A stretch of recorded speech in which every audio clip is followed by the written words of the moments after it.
After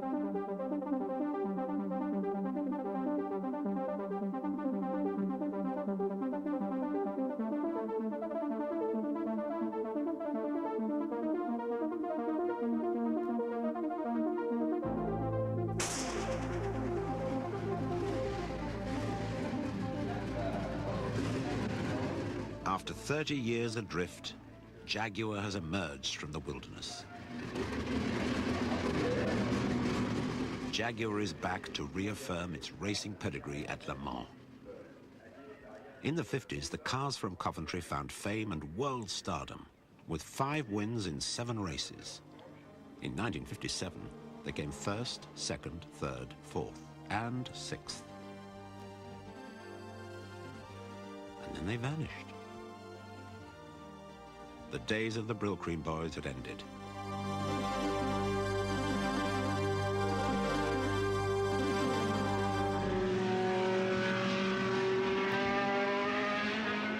The Le Mans 24 Hours is the world's most glamorous endurance test. It is a car race with a cabaret.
All drivers to the far end of the pits to take part in the presentation of drivers. Jaguar's return is a homecoming with a difference. 39.16 seconds. Welcome to Jaguar. The British-backed team are all-American action men from Virginia.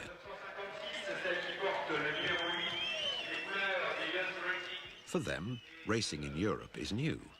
At home, they're veterans. But here, they're still wet behind the earplugs.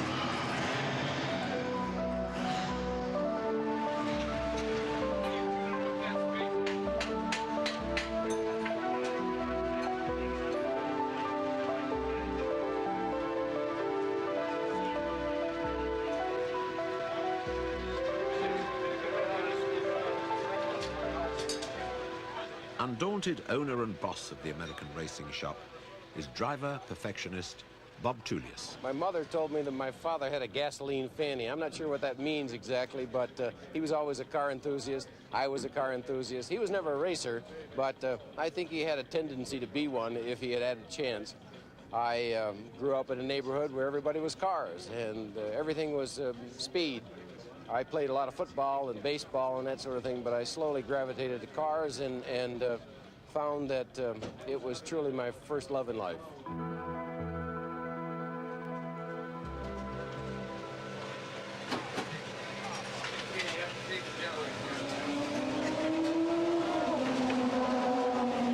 We have access to their computer, we have access to their testing facilities, and we have at least 2 people who work full-time working with Group 44, and the cooperation has been magnificent.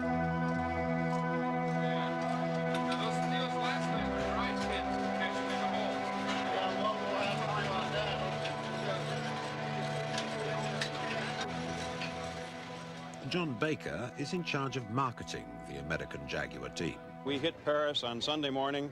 We spent 4 hours seeing the Arc de Triomphe and the Eiffel Tower and came right here and been working ever since.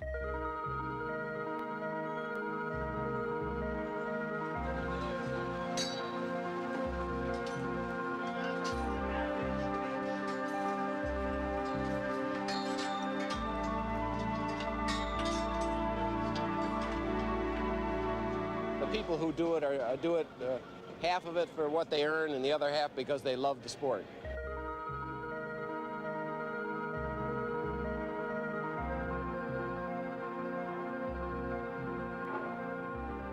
Lanky Fouché was a mechanic with Air Force One when Nixon was president. Today, his allegiance is to Jaguar. We'd like to achieve a good finish with both cars here. We'd, of course, like to win. We're coming in and playing another man's ball game, really. And in order to, you've got to come and enjoy the spectacle once and go through the rigors of what it takes to compete in the European racing scene, and we hope to accomplish that this year. Ideally, we'd like to have both cars finished. You know, finishing Le Mans itself is quite a mark. And to expect a victory in the very first year is I think, asking for a miracle.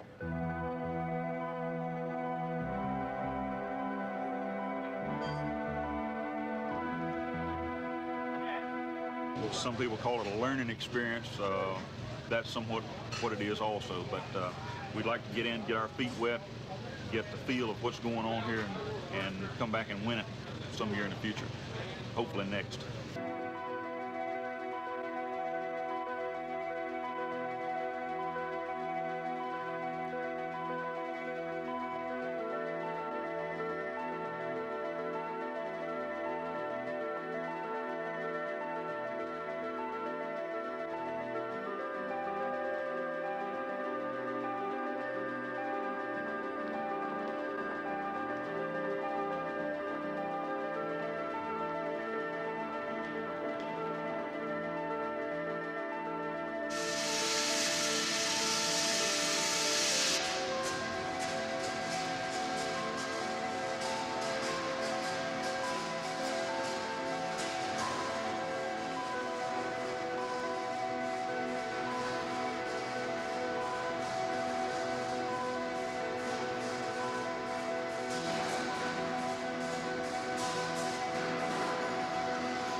For Jaguar, the 70s were a dark decade.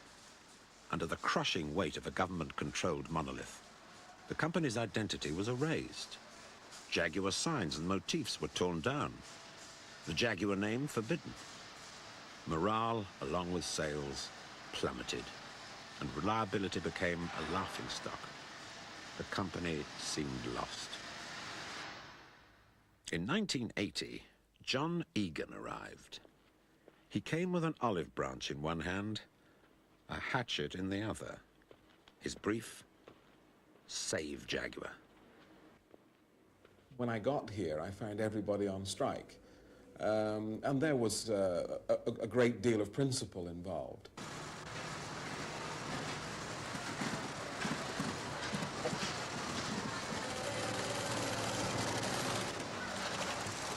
So I was really drawn in very, very quickly, having to work and fight for survival right from the start. My arrival signaled the fact, A, that I was going to come here and do my best, but also that the company, BL, was willing to rebuild Jaguar as an integrated company again.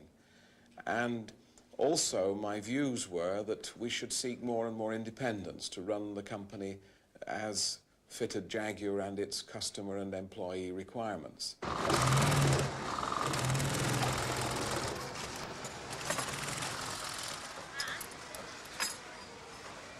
And it was on that basis that they returned. They returned because they thought that we might be able to recreate Jaguar towards an independent future. So there's a great deal of hope in people's hearts when they actually came back to work.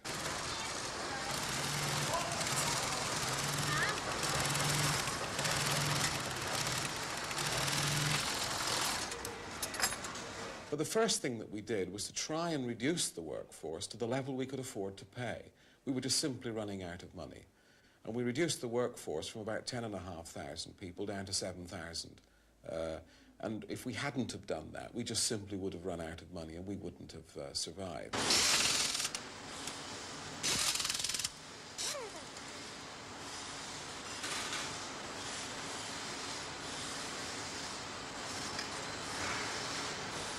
Now we've created something like 2,000 new jobs. But the productivity has almost trebled. It's gone up from I think 1.3 cars per employee back in 1980 to something like 3.5 today.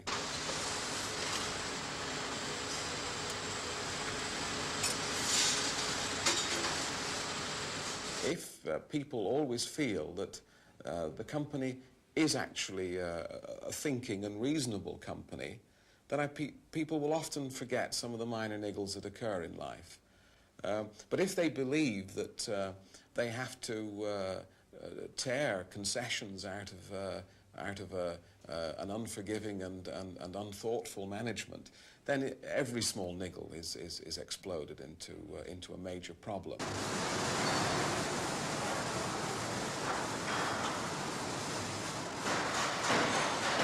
What we've tried to create is an environment where everybody in the company can have common objectives. That's why we spend so much time communicating with the workforce, and also feel that they can affect the way the company is run.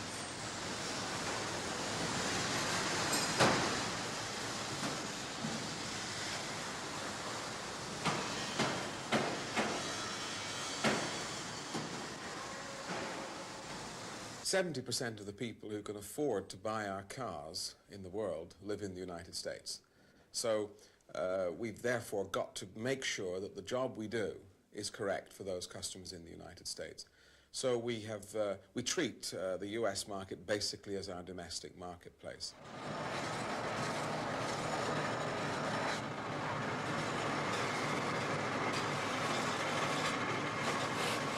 Always in the back of my mind, being privatized as a separate company was necessary for our survival.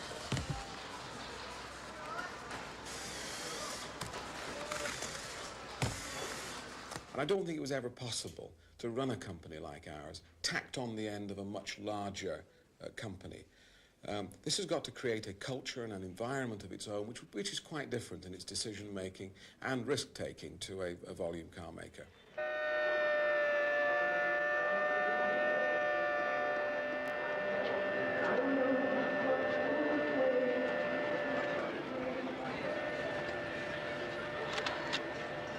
One of the few British interlopers in the American Jaguar camp is John Watson. Well, I think Le Mans is, as an event and a unique race, I mean, although there are other 24-hour races, Le Mans is still something special. It isn't just a race, it is an event. And I think that there's always a certain amount of expectation before the race begins. But then, really, like any race, once you've done your first driving stint, it's just like another race, and you get into the swing and into the flow. And I think it's very important to be able to establish a nice, comfortable pace and routine throughout the race, rather than like a Grand Prix, which is really a sprint from the flagpole to flagpole.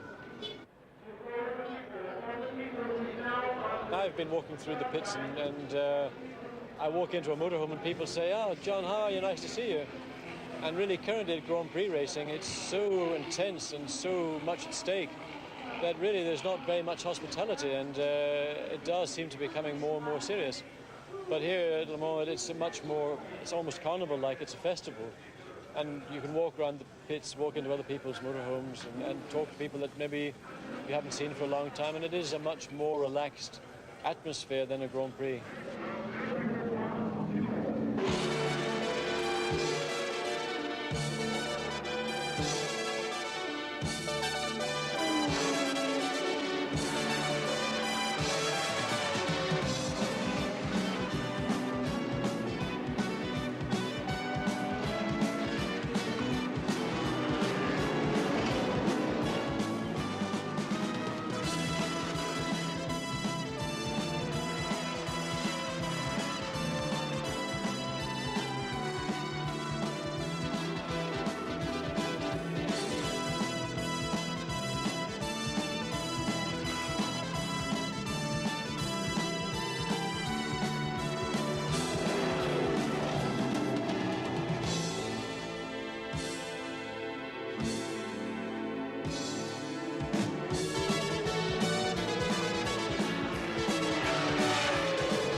Jaguar, the supercat, ran with the best in Europe.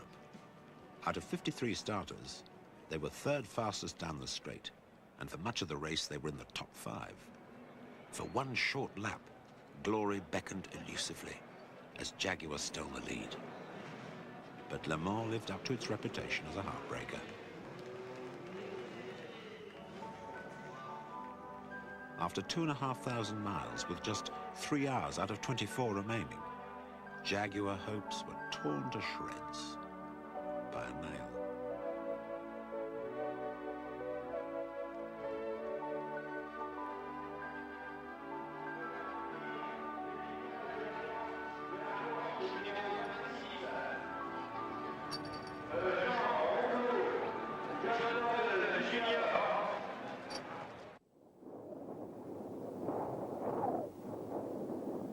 Hier um den Ehrenpreis des Autohauses Mazda-Klasse in Salzburg.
Er wird uns ja vorgestellt als Mann, der alles kann. Tom Hawkinson, der voriges Jahr hier mit seinem Mann.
At Wappenbury Hall in Warwickshire, there's an air of stability and a sense of ordered refinement. Values and standards of bygone times are mirrored by its inhabitants and servants.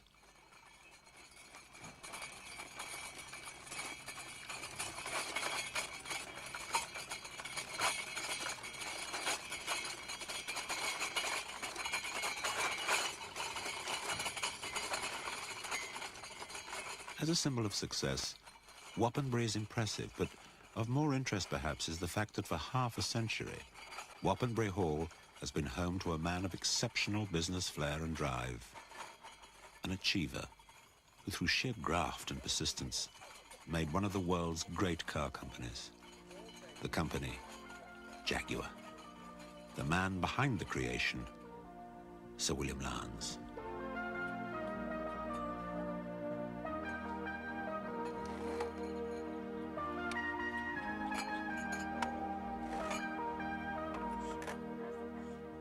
In 1921, Sir William was just plain Billy Lance, and he was enchanted by a young girl called Greta.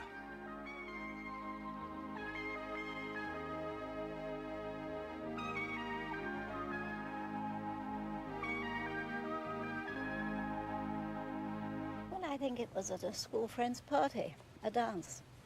And it was one of those silly dances where you exchanged labels and danced with whoever had your counterpart. And presumably Sir William saw me and found the counterpart to me and asked me for the first dance. And he couldn't dance at all, it was terrible.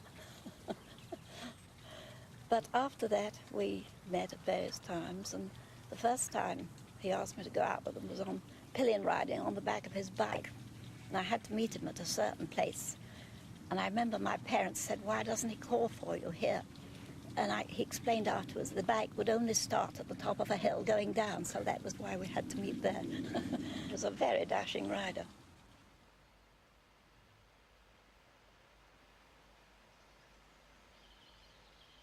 As a young man, he was very much taken with a sidecar made by his neighbour.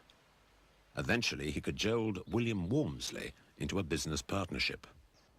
He made a sidecar, which I thought was very good indeed. He made one or two for friends, and I thought, well, he ought to do something with this. And so eventually he agreed. His father persuaded him to, as a matter of fact. And so we each had £500 guaranteed for the business by our respective fathers, and we started with £1,000. As a matter of fact, we had to wait a little time before we could do this partnership business because I wasn't 21. So we had to wait before we signed the contract, which we did. That was all right, and then we went on from there. The fledgling firm was called Swallow. The embryonic entrepreneurs paid themselves £6 a week each.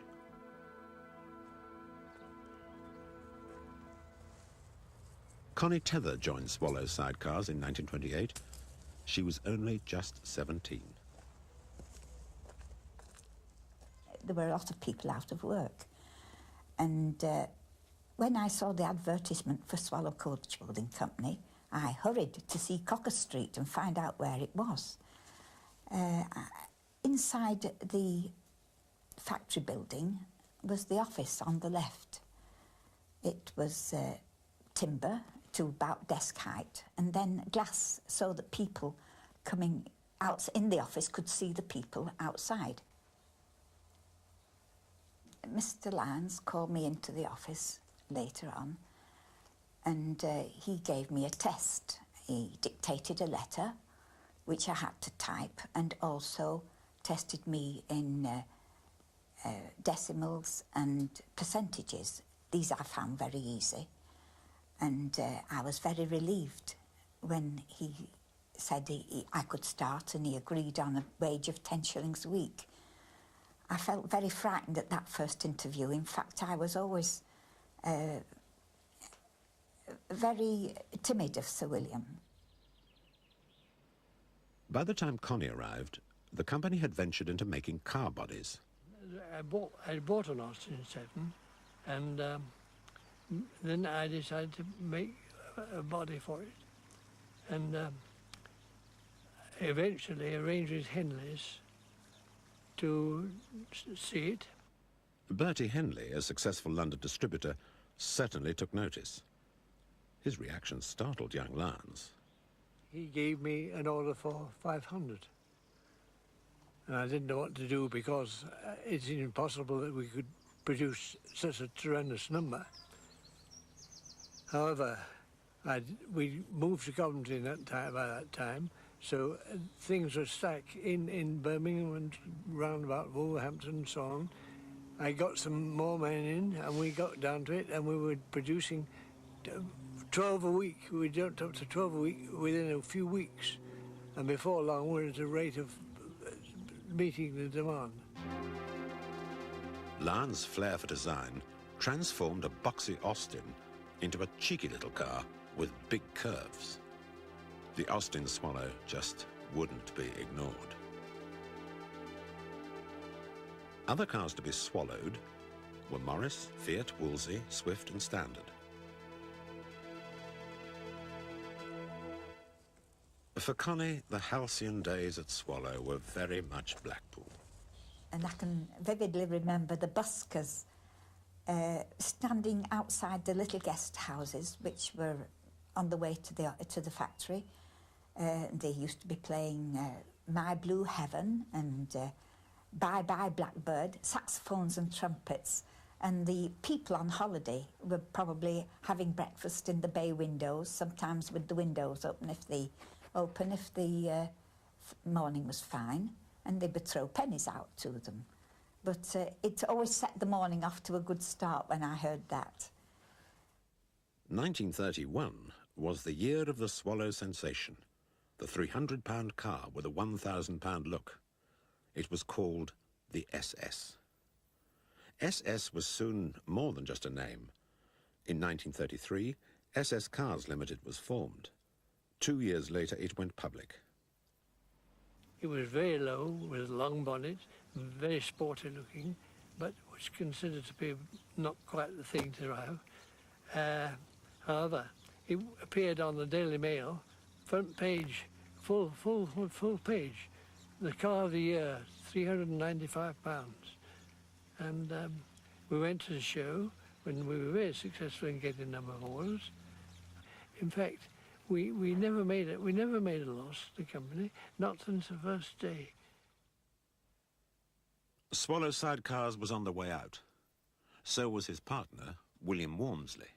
He used to make engines, little toy engines and things, and he'd make the paint shop stop so he could paint his engines. And of course it used to cause a lot of difference to see this. He was much older, and I think he felt he didn't want to spend the rest of his life, whereas my husband's view was always the future, getting on further and further and further. And he didn't want to go. He wanted to just enjoy the rest of his life. He used to come in my office, and I used to, how long is it going to take? And he'd talk for half an hour about nothing, and try and get rid of him, which I eventually did. Well, the hay looks as if it's going to be a bit funny, doesn't it? Not a very good crop. No. Still, you can't expect it with the weather we've had. Will you be making silage? Oh, we've made silage. Have we? Mm-hmm. I didn't see. Yes. William Haynes wanted to be a surgeon, but his family couldn't afford it. He ended up in the motor trade and met and married Dutch. In 1935, Haynes was offered a job with SS Cars after a most careful appraisal by Lyons. Lyons, as it with everything he did, he was most meticulous. I had about, at least half a dozen interviews with him. And finally, on April the 5th, 1935, he gave me the job. I don't think he knew exactly what he wanted me to do, but he wanted to start an engineering department. He hadn't been satisfied with a lot of things on the chassis and that he was having from Standard, and he wanted someone that could influence them in the way that he wanted a car made. Within 6 months of his arrival, a new model was launched. Dealers overestimated its selling price by £250. The car was an SS with a difference. It was an SS Jaguar.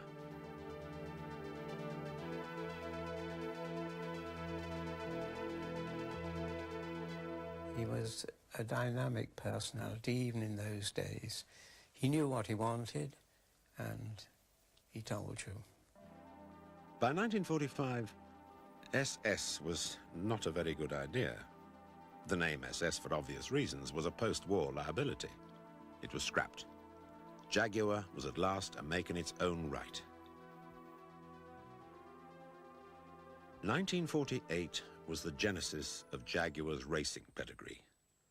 The 130-mile-an-hour XK120 marked the arrival of the supercat. And I said, well, what about building a car for Le Mans? He said, okay. And it took us all our time to get these 3 cars ready for Le Mans. He didn't think we were going to complete them. And so before he went to America about 6 weeks before Le Mans race. Before he went, he put in hand 3 specially light 120s, because I think he wasn't at all sure that I should get these completed. But my God, we all worked all as a godsend. And 2 cars were finished well in time. The 3rd one was assembled on the way over in the boat. Jaguar roared through the 50s with great victories at Le Mans, and almost overnight, Lannes' company was famous. The results were immediate. In 1954, more Jaguar cars were sold in the USA than any other foreign make except Volkswagen. Anybody who was anybody wanted a Jaguar.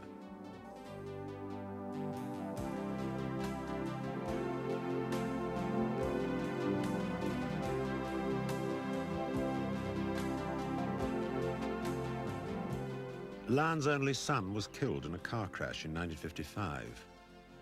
Like Ferrari and Bugatti, he suddenly became a car maker without an heir. But life and work, inseparable as they were to Lannes, went on.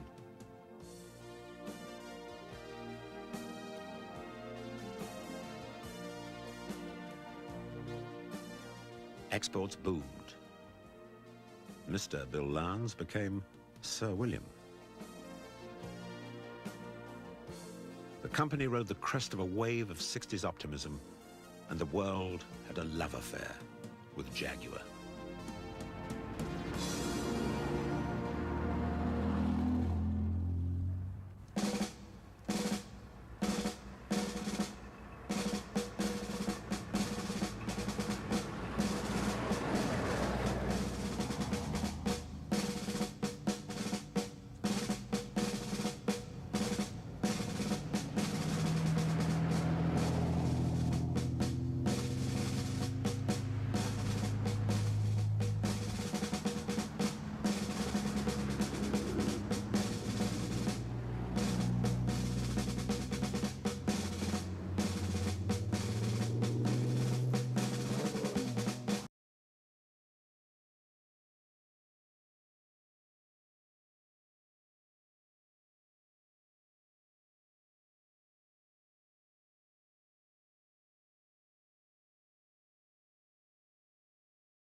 Okay, it's the Austin 7 Swallow, 2 seats.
Der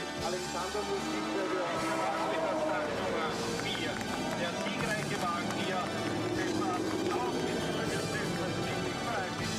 eine tolle. Ja, Jack Nicholson als erster Eiderhit, Jack. Herzliche Gratulation. Das ist der Volvo natürlich, die Gäste aus Schweden auf Platz 3. Ulf Granberg und A.L. mit dem weißen Volvo, Startnummer 19.